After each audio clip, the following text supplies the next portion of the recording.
Working Cows Podcast, episode 315. This episode is brought to you by ranching.fyi. This episode is also brought to you by Sunshine Bible Academy.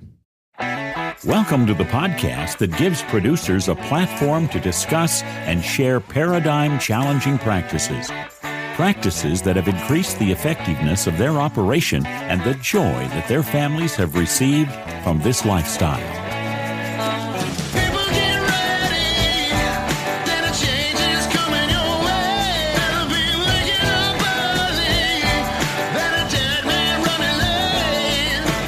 Howdy, everybody. It's Clay Conry, host of the Working Cows Podcast, recorded exclusively in the C90 Ocean Minerals Studios.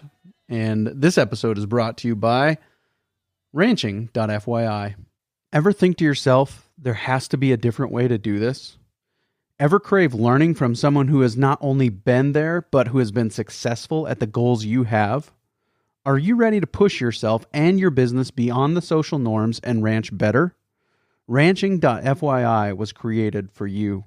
Ranching.fyi shares business building strategies, creative operating techniques, and personal growth principles that will transform your ranch. If you are a rancher who craves more wealth, more knowledge, and more achievement in your business, then you need to become a member of Ranching.fyi today. To receive access to not only our library of webinars, but also our brand new private podcast and upcoming masterclasses, go to ranching.fyi now. Very excited to be joined once again today by Jaime Elizondo.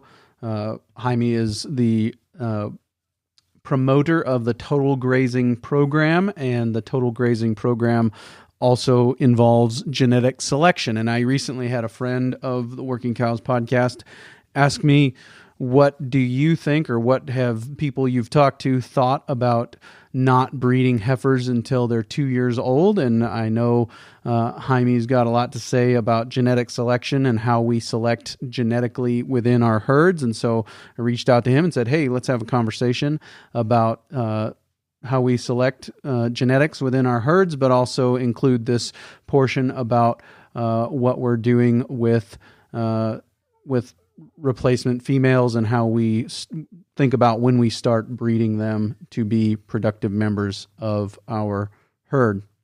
So, Jaime, thanks for joining me today on the Working Cows Podcast. Welcome back. Hello. I love to be here, and it's been a hectic day, but we're going to talk about what is our passion, livestock genetics. Yeah. Yep. No, I really, it's a guilty pleasure for me. I think that it's always, it's needful to talk about managing people. It's needful to talk about managing money. And I think that it's always fun. It's always enjoyable to talk about managing grass and managing livestock. And so we talked to you last time we had you on the podcast, which will be linked in the show notes page for today at workingcows.net/315. Workingcows.net/315 will be the show notes page for today. I'll have a link to your previous episode there where we talked about the Total Grazing program. And this time I wanted to talk to you more about the genetic selection and specifically about how we manage females and how that changes depending on where we are in the world. So first of all, I think where I'd like to start is, how do you go about selecting females? What are some of the ways that you've seen female selection done well? Okay. To do female selection correctly, we need to take all the inputs or crutches off. That means, we need to stop selective grazing, which allows them to bloom out better. We need to do it at very high stocking rates because nature always selects for higher and higher productivity per acre, not per individual animal as man has lately been selecting for. When you select for higher and higher individual animal performance, or be it yearling weight, mature weight, daily gains, or even winning weights, you're going to be selecting against nature. You're going to be getting taller and late maturing animals, because those are the ones that will outperform the other ones, because you're not considering productivity per acre. Okay? So we want to identify those females that are the best under nature's way of selecting. The females that are able to produce more pounds of weaned calves per acre per year in their lifetime. And their lifetime plays a big deal in this component.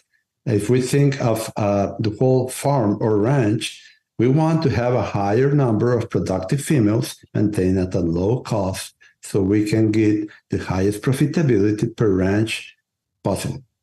But do you know that what determines the highest profitability of a female is her real life fertility? It's not winning weight, it's not the color, it's not the size, it's the real life fertility.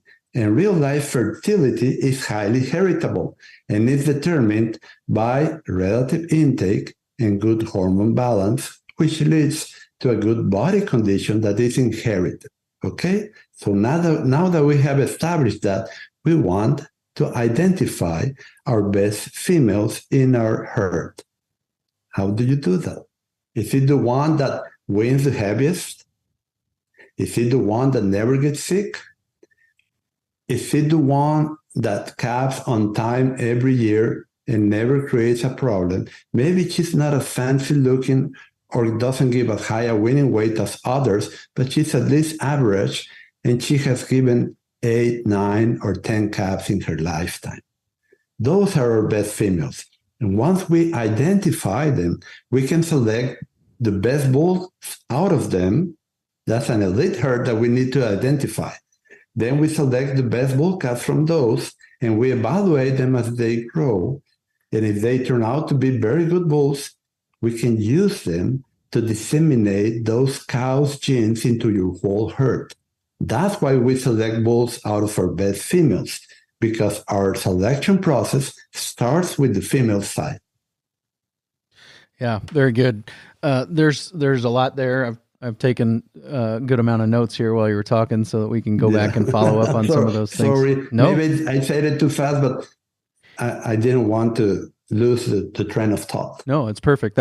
I love to do that. Just a lot of times on the podcast, it's listening to the first few sentences that will make the rest of the time. If you just listen there, take notes, and you can ask questions. So that's kind of what I would like to do, is go back and just break down some of what you said there.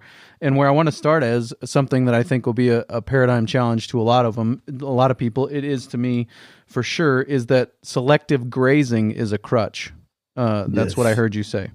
Can you define the term selective grazing, first of all, and then talk about how it becomes a crutch within our cow herds? Yeah.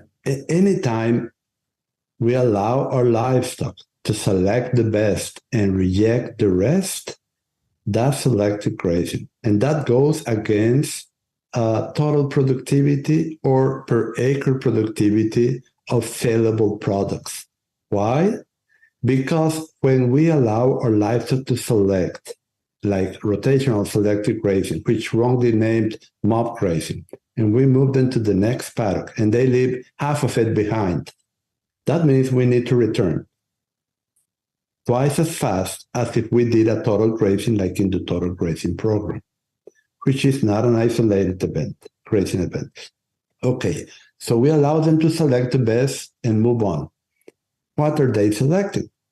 Well, the best species, taking them down to the ground, not half of them, and the best parts of those species.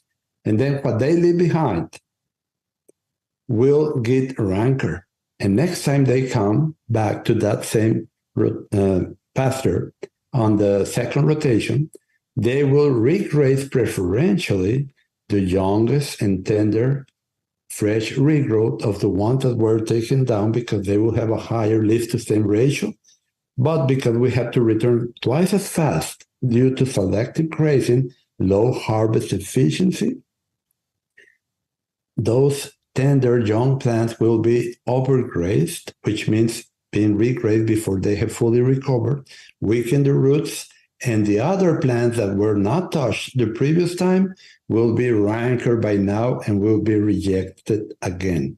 On the two rotation, depending on environment, some environments is one rotation, we are going to start killing the overgrazed plants, which are the higher quality species, and we're going to create bare patches of dirt if we are in a dry environment. And besides, please explain to me, how can you graze half of a plant homogeneously like a mower with a cow when sometimes those best species are 4-6 inches tall? They will be taking 100% of it. So that's why I and other people before me devised something like the total grazing program, where you graze all of the species at the same level. The only way to stop selective grazing is with a high harvest efficiency grazing. There is no other way. In nature, just observe your livestock. They do not graze like a mower. They graze down the best species to the ground and leave others untouched. And those gurus that say do mob grazing or rotational selective grazing will tell you, haha, that's half. They took half of on average. Yeah, tell that to the individual plant of your best species that was wiped out by that. Besides, if you want to recruit seedlings of your best species and you return too fast because of a selective rotational grazing, when they come back and the seedling is struggling to put in the roots, they're going to pull them out by the roots and kill them off. And you will never improve your desirable species composition. So that's why I say it's not just an isolated grazing event. It's a whole program through the seasons of the year and multi-years. So, okay, back to the adapted genetics or the selection. Selecting for higher and higher individual performance means that we need to do selective grazing and many times grain feeding. And that goes against nature 100%. And you will never be able to unlock or unleash your land's potential by having such livestock. Right. Yeah. We're setting them up for failure, basically. Mm-hmm. Well, not them. We're setting our land, soil, and grasses for failure by keeping genetics that were selected contradicting nature. Yeah. Yep. Very good. And then the next thing that you touched on was the productivity per acre versus the individual animal. And that's kind of what you're talking about here is if you're focused on individual animal performance, to maintain individual animal performance, you have to do that selective rotational grazing. Yeah, but let me say something for those people out there that want it easy and don't want it complicated. Let's take away the complicated. Let's say our market demands a taller, late maturing animal for the feedlot. Okay, I understand that. I am a businessman first and foremost. So you form your herd of efficient, highly productive females that are medium in size, but heavy. Now, I don't want light cow. I want them short, but heavy. The heavier, the better. And I want them to win a high percentage of their body weight, but not too high, because if not, we turn them into a milk cow. Milk cows are require a lot of inputs. Okay, so now we have this herd of very efficient females, and if we cannot sell genetics from them, and we need to sell to the sale barn or to the feedlot industry, we can use a terminal bull on them and market females and males from them, and they will fit the niche that the feedlot wants. And then we're happy. We get a very high conversion of our grass to win pounds, and they get what they want, and we get top prices. So there are many ways to skin a cat. So in that scenario, would you recommend you'd almost have to get your females from somebody else, right? You what? You would almost have to get your females from someone else in that scenario where you're using a terminal bull? No, it's much easier than that. Let's say you have 100 cows that they are the right type, and you need to keep, they are long, you have longevity, high real life fertility, they don't get sick, they're perfect, okay? But you need some replacements. Let's say you need 20% replacements. That's 20 heifers per year. That's including the dead losses and the cooling and everything, and as they grow old.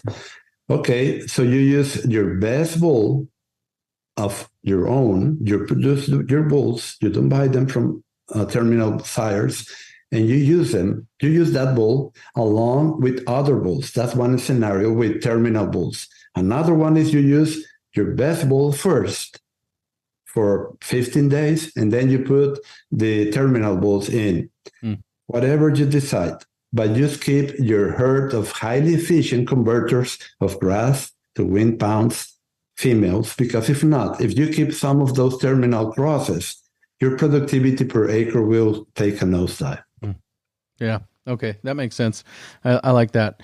And so then the next thing from your first portion there was real life fertility.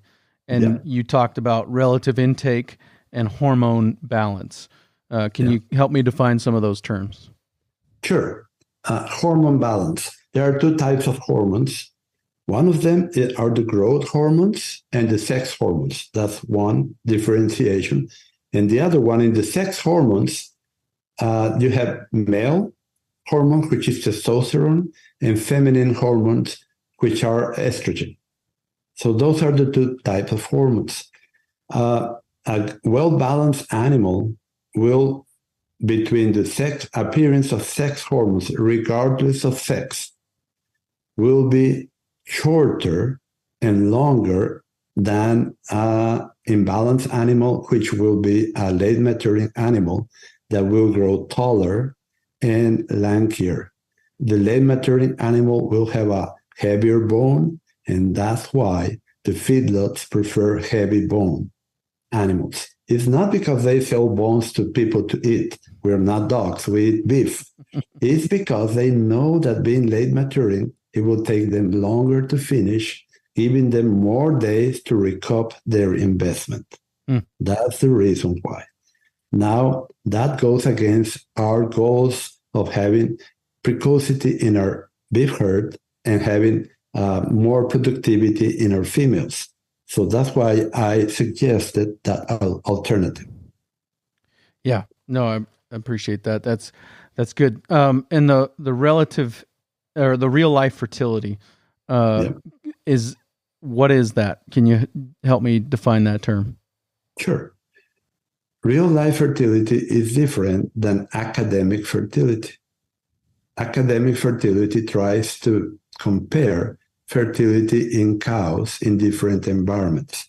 But because real life fertility is composed of body condition and hormone balance, you cannot compare across different environments, because the same environment that keeps a body condition, the same genetics that keeps a good body condition in the tropics will give you a very bad body condition in Iceland, or the inverse.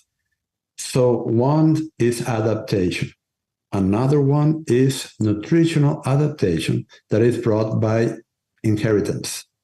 Now, if the animal also has good hormone balance, that means a cycle early in life and has high level of femininity or masculinity in the bull, that's called sexual dimorphism, then that animal can have high real-life fertility, because real-life fertility is determined by body condition at calving and good hormone balance.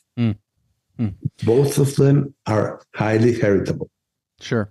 Yep. And so I think that I've heard it said that Bonsma's one thing, if Bonsma could select for one thing, it was hormone balance or early shedding, right? It's early. There you go.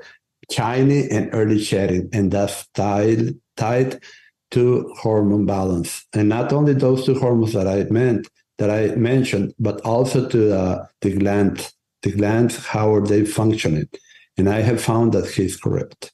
And so, if we're going to go out and we're going to select females, we select them from the cows that shed the earliest. That's kind of the first thing we look at, or is it That the individuals that are shedding that, the first? That would be the wrong approach. Okay. You see, that is good. If you need to decide between two animals that are the same in every characteristic, but one has a shiny coat and the other one is lacking a little, you go for the one with the shiny coat. But in females, there is not a man yet born that can detect the best female before she has gotten pregnant. It's until they get pregnant when they change their body, and then you can select them, but not before that. So I would suggest to put them all to the bull. Let nature tell you which one is the best. You cannot know which one is the best before that. After that, yeah, you can do as Bonsma did and select them and tell the history of them, but you cannot predict the future of an unbred female. Okay, so we expose them to the bull. Do you recommend a long breeding period and a short calving window? Like you say, okay, these are the ones that got bred first, so these are the ones that are more fertile, and we keep them. Or would you say expose the whole herd for a very short breeding period and then get rid of the ones that didn't breed? Which do you prefer? Because we need to identify some fertile females to cool them off the herd, so we don't keep those genes in the pool, in the gene pool. I prefer a short breeding season, 3 cycles, 45 days.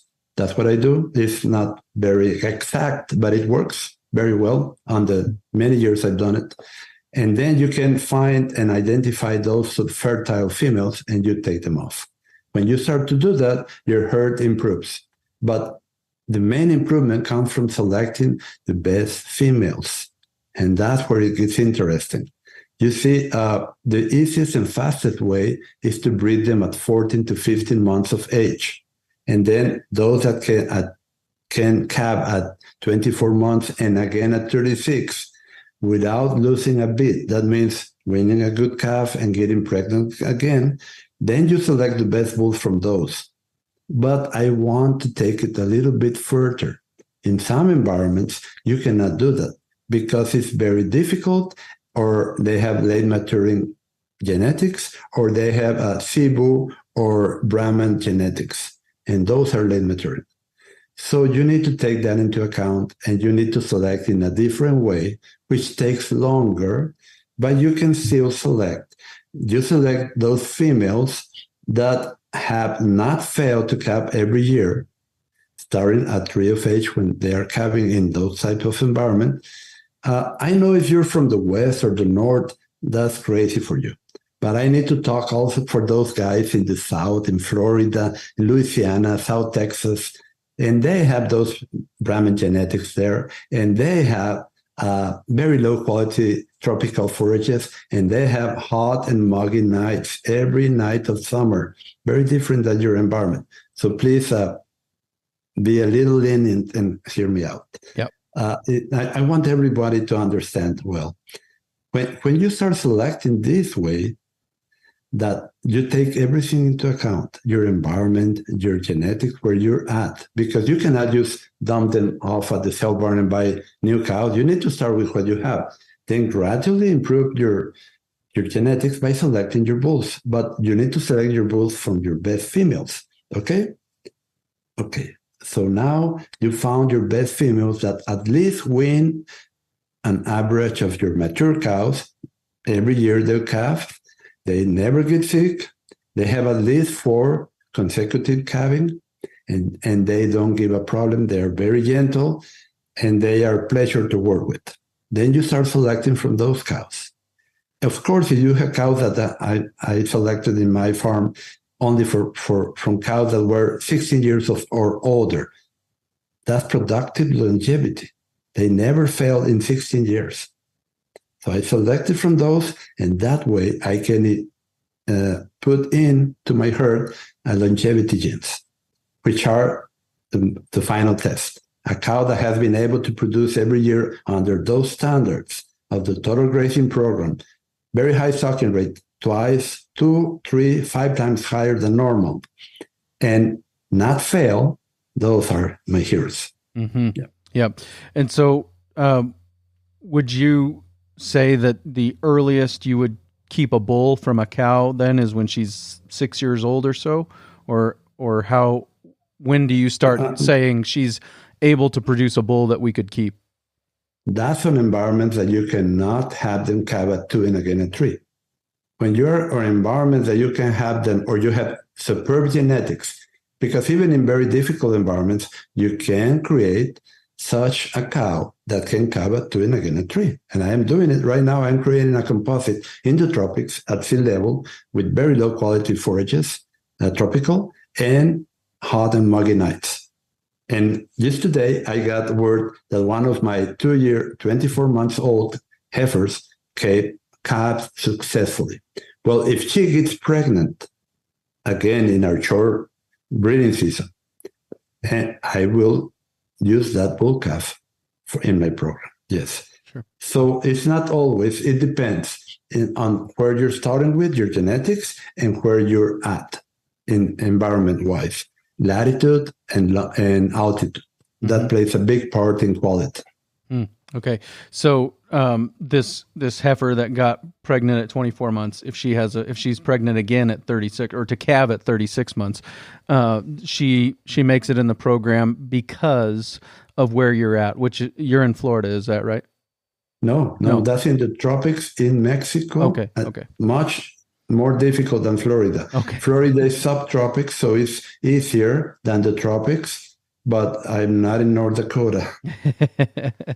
Right. And earlier you said guys who hear me say a cow or a heifer that can get pregnant to calve at 24 months and again at 36, that sounds crazy to them. And what you meant by that is that's not the exception where I'm at in South Dakota or North Dakota. Exactly. All the west and the higher latitude and altitude, it's very easy to have them calve at 24 months and again at 36.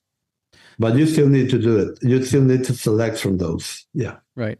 And so would you say that here where I'm at in the West, we should be waiting longer to keep a bull out of a cow?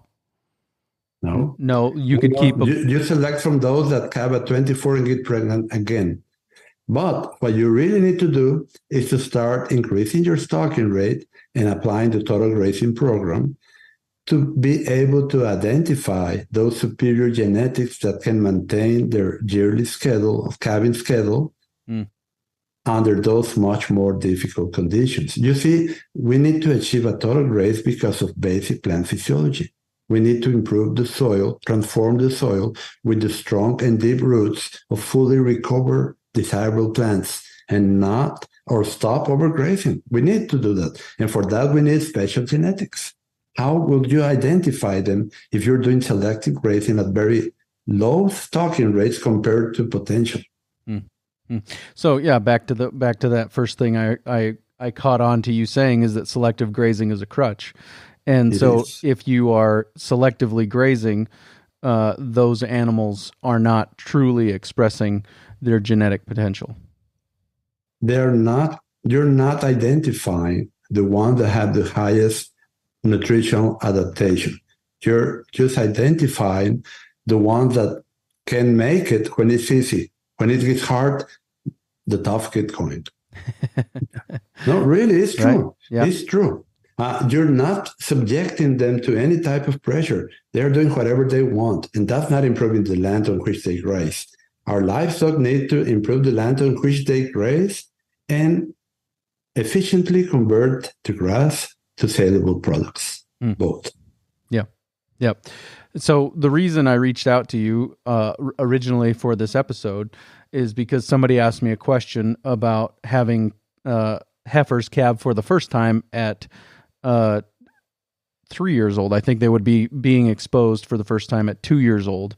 And I, appreciate your perspective on genetics, and I just wanted to hear kind of your thoughts on how that works. And that's kind of where we started this conversation on genetic selection and different environments that require different management styles. And so could you tell me a little bit about how you think about waiting longer to expose a heifer for her first you mean breeding? in a good environment or easy environment to wait longer? Just is there an environment that it makes sense, or what environments does it make sense? Yeah, it doesn't make sense because in nature, uh, cattle are a prey animal. So their only defense against predation is their speed, and cows are not very fast, and their fertility or reproduction ability. So the cow that was early maturing and was able to calve at 2 and keep calving has a higher chance of her genes continuing in the gene pool in the future than a cow that waits until she's 3 years old to calve. So there is your answer. In nature selects for early first calving, not for later. Does not, no. I see. But are there environments where it does make sense to Yes. have them calve later for the first time? Yes, if you cannot have them attain at 60% of their mature body weight at 14, 15 months of age to join them with the bulls, then you may be forced to wait longer. And because of seasonality or the optimal calving season, you will need to wait until next year, 1 year later. Places like the high desert of Nevada or the deserts of Mexico, if you cannot help it. But if you can help it, have them calve younger. Now, if you have Cebu cattle and only 5 or 10% are able to achieve it, to calve at 2 and again at 3, at first you will have very little number, as me in my own ranch right now. But surprisingly, I don't have such a small number because I took this Brahman or Cebu cattle out a long time ago. And now I am having a high percentage of them able to calve at 2 and again at 3. Mm-hmm. So it's if you're in an environment where you cannot get them to 60% of their mature body weight at 14 or 15 months is kind of one of the determining factors as to whether or not you wait longer to turn the bulls in the first time. Yes, and that will also have to do with the genetics you start with. If you have late maturing genetics, let's say they weigh 1,500 pounds, and they need to get to 60% of that. That means 800 pounds for first at 14, 15 months of age. So if you win them at 500 pounds, 400 pounds, it's very difficult to get that. But if you have a smaller cow, mature weight that is 1,100 pounds, it's easier to go from 400 pounds, that's an average winning weight, to 60% of that, which is 660 pounds at 14 months. So from 8 to 14 months, that's 6 months, and they need to gain 260 pounds. That's easier to do than to gain 400 and some pounds. Mm-hmm. So the size of mature size has a lot to do with, and that's why I said, if you want to cater to the feedlot industry, do it with terminal bulls and do not put those genes into your herd of efficient females. Right. One of the things that I always try to point out is just because two cattle are the same color doesn't mean it's not a terminal cross. Just because we're putting an Angus bull on an Angus cow doesn't mean that he's not a terminal bull. Exactly. Look at the bull. Look at the bone. The bone will tell you a lot. Just like bones might look at little things, you need to look at those little things. Heavy bone will always correlate to late maturity. Hanging sheet in a Cebu, late maturity. Hanging sheet, balloon teats. There are a lot of things that correlate, and I explained all of that in my Adapted Genetics and Selection Guidelines online course. Let's take a quick break and hear a word from our sponsor today, Sunshine Bible Academy. My name is Denver Paul, and I'm a staff member and alumni at Sunshine Bible Academy. Through my time at SBA, God has done a tremendous amount of work in my life, and He's used the school to strengthen me and challenge me in my relationship with Jesus Christ. When I first came to Sunshine, I was a quiet, shy freshman who had been homeschooled up to that point. By the time I graduated, I was much more confident in who I was as a believer in Jesus. I was equipped to navigate life through a confusing world with Jesus as my captain and my Bible as my compass. I came to SBA mostly because I wanted to play football, and while being able to participate in athletics was great, I had many more opportunities and experiences that were much more valuable. I built many great friendships with Christians from all around the world.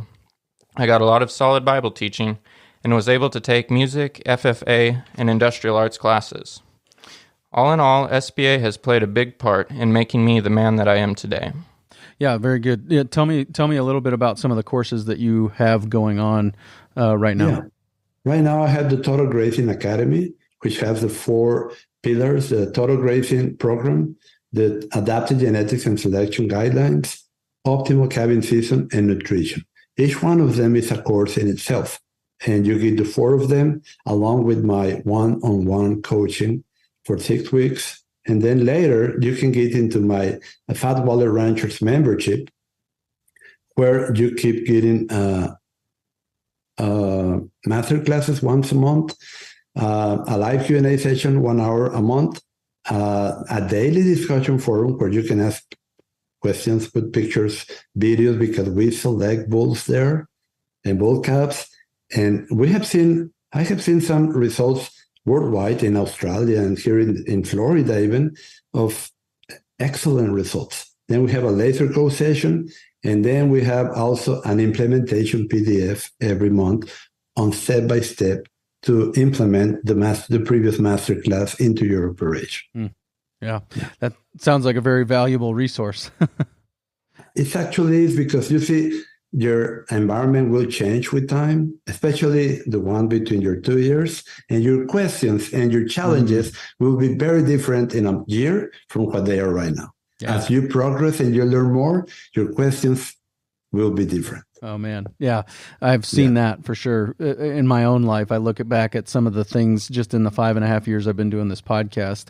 It's been a masterclass for me to ask questions of guys like you and learn along the way. Well, a masterclass is structured in such a way that you can understand it and then implement it. It needs to be a little different. So I really like to create those. I love it. Yeah. You see, it has taken me years to get where I am. I am 62 now. And so I have, 35, 36 years experience. And experience comes after you make all the mistakes. So I have made them already. You don't need to make them again. Yeah. One of the experiences I think of is that was a mistake was during one of the first ranching courses I took, they asked us to bring an important grass species from our home to the class and show it to the group. And I brought Japanese brome, which is also known as cheat grass. So I know that one. I misidentified it because I took the wrong one, and so just one of those things.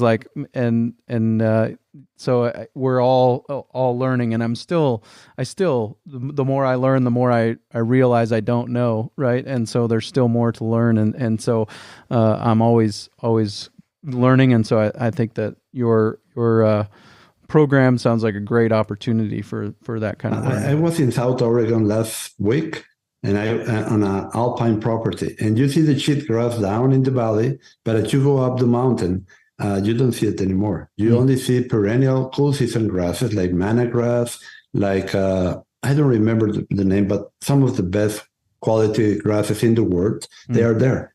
All they need is to stop selective grazing and start to grazing correctly so the roots can go deep, and then the expression above ground changes. I have had in Florida, in the Panhandle, in Tallahassee, plants of small blue stem, that's a tall prairie grass, that never grew more than 2 or 3 feet tall. And after resting them for a full year with the total grazing program for stockpile, now they are 6 and 7 feet tall. So they never knew they could grow that tall because they never allowed them to express. Right. Let's talk about the process of making these changes, and how do you see the genetics changing as people start to implement these things? Do the cows that are produced by this operation naturally start to get smaller and come into that more in line with that Bonsma type animal? Is that a natural process that you see happening as they're making these genetic selections and saying, I choose that animal over that one? Then we start to see smaller animals on this operation. Well, the late maturing, very tall animals just cannot make it under double and triple stocking rate under the total grazing program to avoid overgrazing in your land. So they are the first to not make it into the herd. They are culled because they fail to get pregnant. Then the animal that, because I've done this on a client there in Florida for the last 10 years. Now the animal that is there, and now he has doubled the stocking rate. And now he doesn't feed hay. He's saving over $10,000 a month from not feeding hay in those 5 months of winter. Okay, so now double stocking rate, better winning weights, and higher body condition. What does that mean? His cows are sleek, just like Bonsma. His cows are short. They are 3.5 frame size, but they are heavier. They still weigh 1,200 pounds, but they are in a more compact package. So they are beefier, I would say, better beef to bone ratio. And because they stopped growing in height, but keep growing in length, the height to length ratio is different. So to me, they are beautiful, much nicer than the hard-keeping, tall, late maturing animals that were there before. Yep. So yes. Yep. So are they shorter nose to tail and shorter in height as well, or no? Longer nose to tail, okay, but shorter hip height to the ground. Right. But they are deeper, so their rumen are huge and closer to the ground. Right. And so after we talked about Bonsma's one thing earlier about that early shedding animal. Some of the other things that, and I would love to hear your perspective on this. Some of the other things that I understand us to be looking for is like the way I've heard it said is walking downhill on level ground. And the way I understand that for a cow is that the sex hormones for the early maturing animals shut off long bone growth in the front end earlier, and so they are walking downhill on level ground. And then another thing that I've heard is sloped from hooks to pins is another thing that we're looking for. Those are kind of the three major ones. You can add more to that or say more about those things if you would. Yeah, they should look like they're walking downhill, but even the bulls, they should carry the head like if they cannot be a high-headed bull. They cannot put the head up like that. They have the head down, and that's how bulls fight. And that's how nature selects. They push. They don't ram each other. They push. So they have to be very strong and have thighs that are very strong, short and muscular neck. And their shoulders should be very strong and wide and deep chest. Right. Now, so the females, they do require to have a sloping rump. If they do not have a sloping rump, and this because man has wrongly selected for straight rumps, their birth canal will be compressed, and that creates calving difficulties. So the bulls, they cannot be high-headed because their crest, they're physically limited by their crest. Is that right? That's one, and the other is the shoulders, the shoulder muscles. They just cannot put the head up, and that's not to their advantage. When you see a high-headed animal, you are seeing a late maturing animal. Right. So we've talked about the female side a little bit. The bull side, I've heard it is almost opposite, that the sex hormones shut off long bone growth in the back end, so they should almost look like they're walking uphill on level ground. Do you agree with that? I haven't noticed that. They're mostly level, but the head, the way they carry the head is down. That's for sure. Okay. And they're Yeah. wider. So a female. Yeah. You want wide thighs. You want a wide chest. Right. You want the triangular opposite of the cow. Right. The front should be heavier. Yep. And you want a very masculine head. That means a short face and broad between the eyes. The distance in the eyes should be wide. And remember the sloping rump in the cow. You need that in the bull also, because that's inherited to his daughters. Right. And you want a tight sheath, because that's also correlated to beef to bone ratio and to pendulous teats in the udders. A tight sheath. Yes. Right. Very important. Gotcha. Yeah. Yeah. No, I appreciate that. So I've heard it said that we want females that are wider in the back end. So, for example, if you were able to track them walking, their front feet would step inside of their back feet. Is that? I know. We're talking now locomotion. As long I have had the benefit of having my ranch for a long time, since 1990. So I have had some females that lived all the way to 21 years of age, productive life. And they were not perfect in locomotion, but somehow they managed to produce the best cows and the best bulls in my herd. So I don't go by that from experience. I go by what I observe in nature. Right. Are there some things that on this list of ways of selecting animals that would be lower than others? Like there's an order. This is the first thing I really want to see, and then some of these others are later things that I'm okay. If it comes down to a tie between these two animals, I'll take this one because of for this reason. Yes, I do select for early maturing. I do select for the overfilled animal package. They need to look very full. Not potential growth, but already achieved growth at any age. I want a bull to be born looking like a miniature bull. I want my calves at 4 or 5 months of age, the bulls to look like bulls, the bull calves, and the heifers to look like cows. The earlier they achieve that, the better. I want them to have balls of fat on both sides of the tail insertion. The youngest they can achieve that, and mainly in bulls, the better. It's very difficult, very easy to find fat young heifers, very difficult to find fat young bulls, and that's what we need. Then I go by, of course, the testicles at 4, 5, 6 months of age. If they're not good, they're cut. This is very important. Any bull calf that is born abnormally large should be marked for castration, as he will be the nicest weaned bull calf, and he will carry those genes of high or heavy birth weight to the herd, and you don't want that. After 5 years of doing that, we don't have any calving problems.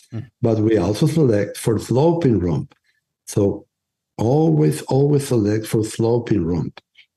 Any bull that doesn't have a sloping rump gets cold, even if it's perfect otherwise, okay? Because you need to keep your prestige. Prestige is hard to get, easy to lose. Anytime you start creating problems, you see the bulls that I have sold, and there have thousands of calves on the ground from AI, like Simbob. All the calves are born the same. He has predictability in every country that he has been tried. So that's what we need. We need a uniformity and predictability besides all of that. Okay. Yeah. Could you talk a little bit about the importance of inherent body condition, or if you have another term for it, how you talk about that's a good name. I will call it the ability to maintain body weight under difficult conditions as given by genetics. And that pertains mostly to high relative intake, which comes from appetite and metabolic size. That has to do with what I explained and what Bonsma was selecting for, a shorter but heavier animal, because they will be able to consume more pounds of grass than a taller, lankier animal. And why is that so important? Because they need to, let's say they need X amount of grass to cover their maintenance needs, and whatever they consume above that will go to production, reproduction, and body fat. So that means that the most efficient animal is the one that consumes the most relative to its size, and not as they do now with those tests that the winner is the one that consumes the least amount of forage or grain per pound of gain. And why is that? Because they are selecting for the tall and lanky animals that that they can produce lean beef. And lean beef goes against your females because in a real life condition, a lean cow will not be able to go through a difficult period of stress, nutritional stress, which a cow that has fat in her body as marbling, intermuscular fat, will be easy to go through a drought. The other one will not be able to go through it because it takes 3 to 5 times more to put on a pound of fat, and it also releases 3 to 5 times more energy when it's metabolized in a situation of stress. So we need fat in our cows. My grandfather had over 5,000 cows, and he always said, "Give me fat and I will give you beauty." Because, if you see a fat cow, you see a beautiful cow, not over fat. It's a good body condition. But if you see a skinny cow, she cannot be productive. Mm-hmm. Yeah, yep. And in my zip code where I'm at, a lot of ranchers will talk about the importance of having fat on the back of the animal going into winter, because that's our challenging time of the year is winter, and they're going to metabolize some of that throughout the course of the winter as they go to work for us, right? Yes. Same in Chihuahua in the mountains where I started there with a large ranch. They went from 1,200 cows to 3,400 cows in 3 years. Mm. And they have cold winters. They get snow and ice and many days below freezing. So they need to take that into account. But everywhere that cattle are raised, we need them to get fat. Mm-hmm. My mantra is fat cows, fat cows, fat cows. That means good body condition. Don't ever lose that body condition. You get it up in the green season, and then you maintain it through the whole year. Mm. Yeah. So as we point towards wrapping up here, what percentage of bulls of your herd is producing bulls that you will use to breed your cows? Yeah. As time passes, we are getting better in that aspect. When we started, we could only find like 10% of the best animals that were good enough to be bulls. And now we are more in the 40%. But that depends on how you do it and how fast you do it. You see, it depends on how intense you are in your selection process. When you cull animals, you don't advance much, but you get the rotten apples out. But when you start selecting actively for your best females, and then you spread those genes into the herd by ways of their bull calves, then you start advancing very fast. Mm. And essentially, you're doing a line breeding program, but you don't need to get into that headache of getting all the records if you select according to what I teach in the program, in the adapted genetics, because we are actively selecting for the opposite of consanguinity, and that's hybrid vigor. Mm. Yep. Is there a minimum herd size at which you can start doing this? Yes, according to historic records, 120. That's how the Lasseter herd started all over when they moved from Corpus Christi, Texas, to Colorado. And that was 40 years ago, and they didn't have problems, but they selected mostly correct. Very good. Well, Jaime, I really appreciate your time today. Again, the show notes page for today is workingcows.net/315, workingcows.net/315, and I will have a link there to your website, rwranching.com. Is there anything else that you'd like me to put up there?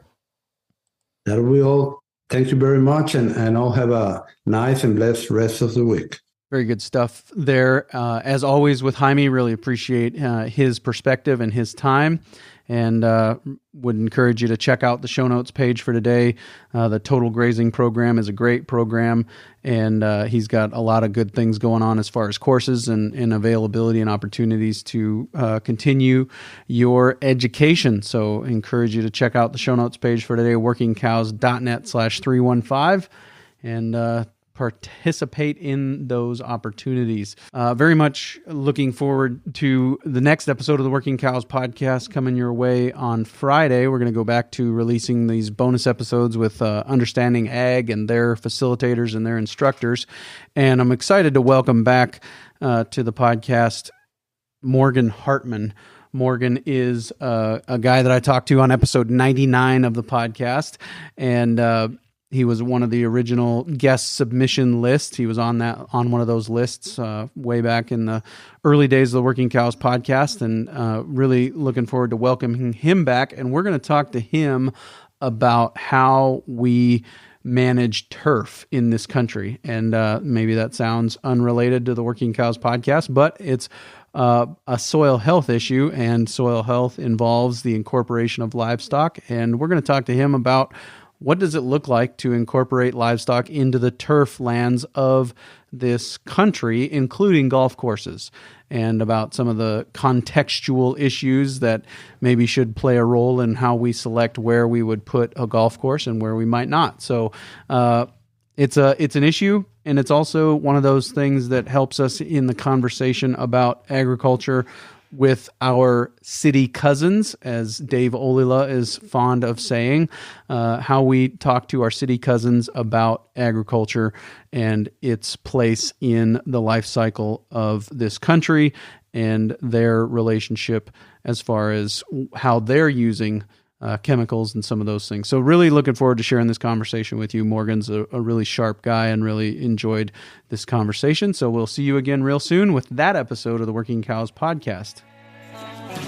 We invite you to visit workingcows.net to subscribe to the show via iTunes or Stitcher. You'll also find detailed show notes pages, resources from our guests, and the industry leaders who have influenced them. For more ideas on putting your cows to work for you in a more profitable way, tune in next week.